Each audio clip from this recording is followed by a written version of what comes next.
Welcome to a nutritious dish in a matter of minutes. I'm Jennifer Wood, your local dietitian on wheels. I'm here today at Winona Volunteer Services to talk to you about peas. Green peas aren't usually the star of the meal, but many public health organizations, including the American Heart Association, the American Diabetes Association, and the American Cancer Society, recommend eating more legumes such as peas for optimizing health and preventing disease. Legumes are plants that bear fruit in the form of pods, so all peas and beans belong to this family. Legumes are higher in protein than most plants, which make them a great option for everyone, including vegetarians. Peas also supply fiber, phosphorus, and several B-complex vitamins. Green or garden peas contain round, full peas with a sweet, starchy taste and tough, inedible pods. These are the peas that are used in commercial canning and freezing, but they still taste best when eaten fresh. When purchasing or picking fresh garden peas, look for smaller, smooth pods with peas that fill the pod, but the younger and smaller ones will taste sweeter.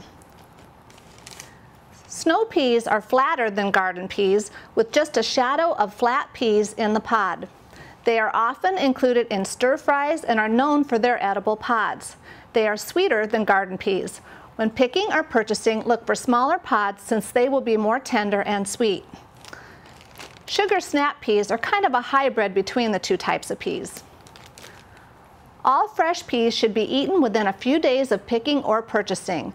Store them in a perforated plastic bag in the refrigerator and wash just before shelling or eating. Try adding fresh peas to salads or pasta, or sauté them in a stir fry. You can also eat snow peas just like you would baby carrots.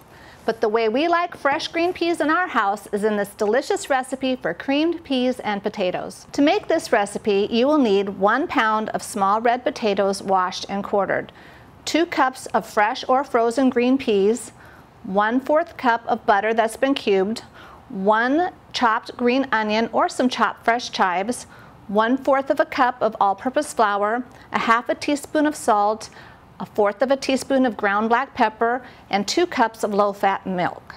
First, you will start by placing your potatoes in a large saucepan with enough water to cover them.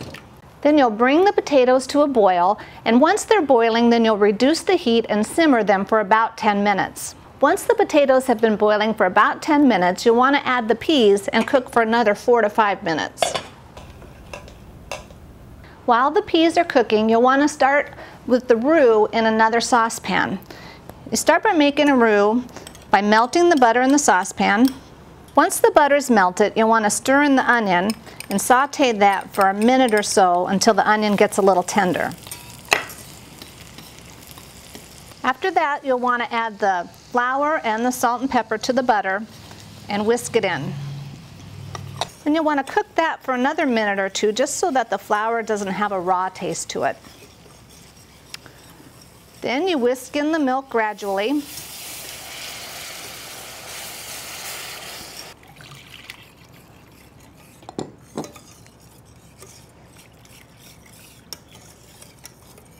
And you'll bring it to a boil, just to a boil. Once it starts to boil, you want to turn it down right away and cook it for a minute or two until it gets a little bit thicker.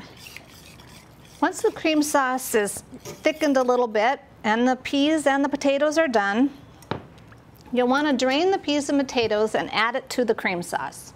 So I've drained the peas and potatoes, and now I want to stir them into the cream sauce.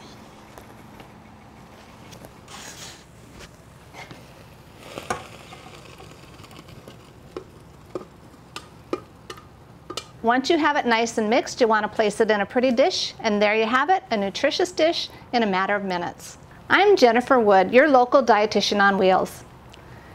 Join us here at Winona Volunteer Services on July 8th for our next free class called Summer Veggies at Their Best. You can call 507-452-5591 for more information and to get registered.